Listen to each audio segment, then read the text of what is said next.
Everyone. तो कैसे हो आप सब? पढ़ाई वगैरह कर रहे हो या नहीं? क्या ही चल रही है पढ़ाई, बताओ सब। तो आज हम पढ़ने वाले हैं अर्थ के बेसिक्स के बारे में, बेसिक्स ऑफ अर्थ।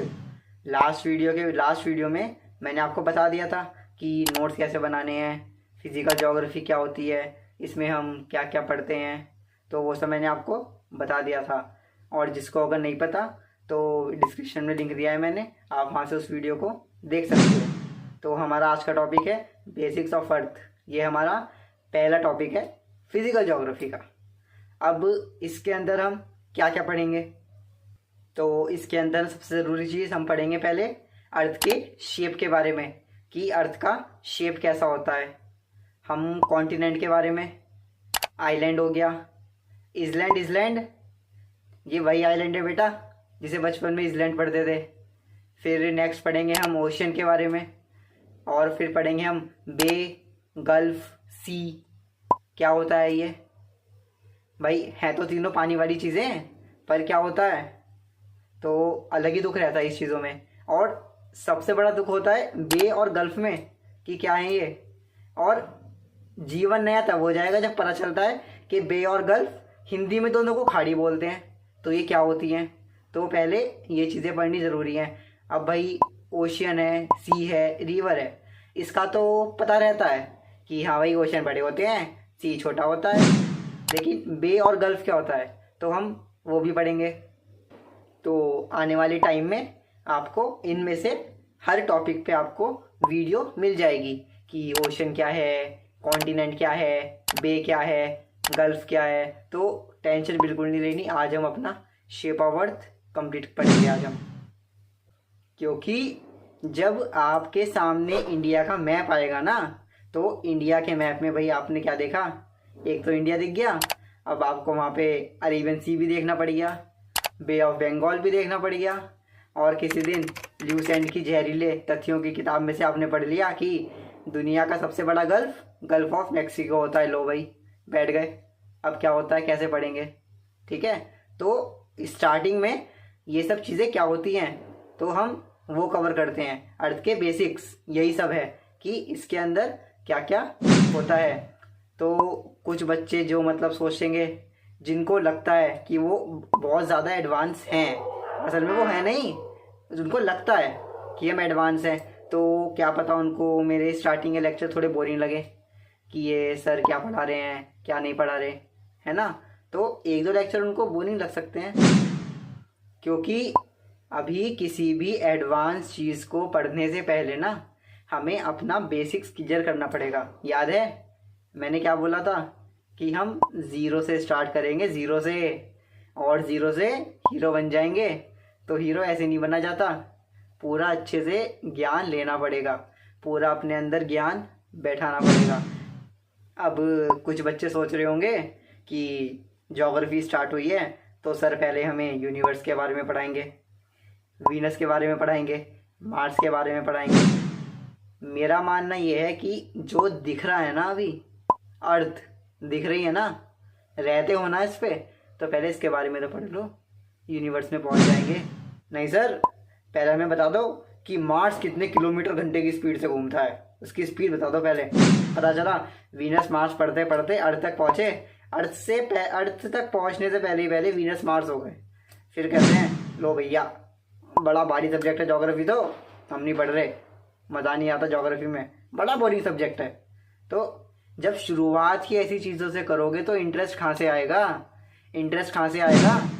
सबसे ज़्यादा इंटरेस्ट कहाँ पे आता है, सबसे ज़्यादा मन कहाँ पर लगता है आप लोगों का भी, अपने घर में लगता है ना, ठीक है।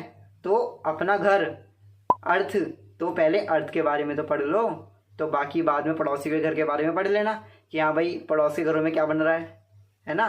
पहले अपने घर के बारे में पढ़ो। तो इसलिए हम अर्थ के बारे में हम स्टार्ट करेंगे। तो हमारा सबसे पहला टॉपिक है शेप ऑफ अर्थ। अर्थ किस शेप की होती है, क्या आकार होता है शेप का, तो बताओ कैसी होती है शेप। स्फीयर होती है, स्फीयर है, स्फेरिकल होती है, स्फेरिकल, संतरे जैसी होती है, संतरे जैसी, ऑरेंज, है ना। कुछ याद नहीं आ रहा, गोल गोल। कैसी है अर्थ, गोल है सर, गोल। तो इस तरह से कुछ आप लोगों के जवाब होंगे कि हमारे अर्थ की शेप ऐसी होती है। अब असल में अर्थ का शेप जानने से पहले ना एक चीज़ जान लो कि हमारी कुछ डायरेक्शन होती हैं। जो हमारी अर्थ है ना, इसमें सबसे ऊपर नॉर्थ होता है ना, ठीक है। अब ये नॉर्थ ऊपर क्यों होता है? तो मतलब कुछ ना कुछ तो हमें मानना पड़ेगा, क्योंकि ये बेसिकली ये माना जाता है कि जो जोग्राफर्स होते हैं ना, जोग्राफी की जो स्टडी हुई है, ठीक है, वो ज़्यादातर नॉर्थ एरिया में ज़्यादा हुई है। और जो ज़्यादा लैंड मास का एरिया है वो भी नॉर्थ में ज़्यादा हुआ है। और जो हमारे क्लाइमेटिक चेंजेस होते हैं ना, तो वो भी सबसे ज़्यादा नॉर्थ रीजन में देखे जाते हैं। तो ज़्यादातर हमारा जो ऊपर जो नॉर्थ है ना, हम ऊपर नॉर्थ लेंगे। अब नॉर्थ के नीचे आपका साउथ आएगा, ठीक। नॉर्थ के लेफ्ट में आपका वेस्ट आएगा एंड उसके राइट में आपका ईस्ट आ जाएगा। अब ये चारों हैं क्या? ये चारों होते हैं आपके पोल्स। अब जो ये बात है ना, नॉर्थ ऊपर रहेगा, साउथ नीचे रहेगा, वेस्ट कहाँ है, ईस्ट कहाँ है, ये जो बात है ये आप वर्ल्ड मैप में कहीं भी खड़े हो जाओ, कहीं भी, ये आपको आपका सेम रहेगा बिल्कुल। जैसे अब इंडिया में खड़े हो गए आप, ठीक है, तो ऊपर नॉर्थ रहेगा, नीचे साउथ रहेगा, लेफ्ट में आपका वेस्ट रहेगा और राइट में आपका ईस्ट रहेगा। अब सपोज करो आप मंगोलिया में खड़े हो, तो क्या होगा? North of Mongolia Russia, south of Mongolia China, east of Mongolia Korea और वेस्ट ऑफ मंगोलिया कजाकिस्तान। अब हम बात करते हैं अर्थ के डायमीटर के बारे में। तो ईस्ट टू वेस्ट अर्थ का डायमीटर होता है 12,756 kilometre and north to south earth का डायमीटर होता है 12,714 किलोमीटर। अब ये देखो कि जो ये डायमीटर है ये दोनों अलग अलग हैं, तो इसका मतलब अर्थ की जो शेप है वो स्फीयर तो नहीं है, क्योंकि स्फीयर कैसा होता है? बॉल की तरह। और अगर ये स्फीयर होता तो ये इधर से भी और इधर से भी डायमीटर इसका सेम होता। तो ये ऐसा तो है नहीं, स्फीयर तो नहीं है ये। और अर्थ का जो ये डायमीटर है ना दोनों, इसको फाइंड करने के लिए जो विज्ञान लगा है उस विज्ञान को हम बोलते हैं जियोडेसी। और अभी फिलहाल के लिए आप मतलब मेरी एक बात तो मान सकते हो, इतना भरोसा तो है मुझे कि मान लोगे मेरी एक बात। जो ये हमारा मैप है इसमें आपको जो ये बीच में लाइन दिख रही है ना, इसको हम इक्वेटर बोलते हैं, है ना। आगे बताऊंगा क्या होता है इक्वेटर, लेकिन फिलहाल के लिए मेरी एक बात मान लो मेरे कहने से कि इस लाइन को मैं इक्वेटर बोलता हूँ। ये इक्वेटर है, ठीक है। अब वैसे भी देखो दिख रहा है कि जो ये इक्वेटर है इसने वर्ल्ड को दो हिस्सों में बांट दिया, ऊपर और नीचे, ठीक है। ऊपर क्या होता है मेरा? नॉर्थ, और नीचे क्या होता है? साउथ। तो ऊपर वाला क्या हो जाएगा मेरा?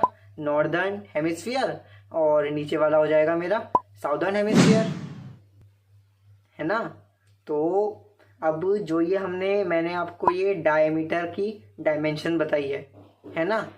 अब तो कुछ लोग तो मतलब इस स्ट्रेटेजी देख कर आते हैं यूट्यूब से कि हाँ भाई हमने यूट्यूब पे यूपीएससी की स्ट्रेटेजी देखी है। यूपीएससी तो स्टैटिक इन्फॉर्मेशन पूछता ही नहीं है। अभी बताता हूँ वो कैसे पूछेगा इस चीज़ को, ठीक है। देखो ऊपी हमारे पोल्स हैं, तो यूपीएससी एक सेंटेंस डाल देगा कि equatorial diameter is less than polar diameter. बताओ अब इसका आंसर। अब अगर आपको यही नहीं पता कि 12756 क्या है या ये 12,714 किलोमीटर है ना, तो क्या आप इस लाइन का, इस आंसर का जवाब दे दोगे? इस क्वेश्चन का ट्रू और फॉल्स में पूछ लेगा, वो लिख दोगे आप। तो यूपीएससी ने अपना काम भी कर दिया और स्टैटिक इन्फॉर्मेशन आपको यूज़ तो करनी पड़ी, लेकिन स्ट्रेटेजी देख के आते हैं तो यूपीएससी क्वेश्चन पूछता है इस बारे में। तो जो ये डायमीटर है ये एक साइड से इतना बड़ा क्यों है? ठीक है, क्योंकि जो हमारी अर्थ है ना वो प्रॉपर स्फीयर तो नहीं है, ये तो पता चल गया।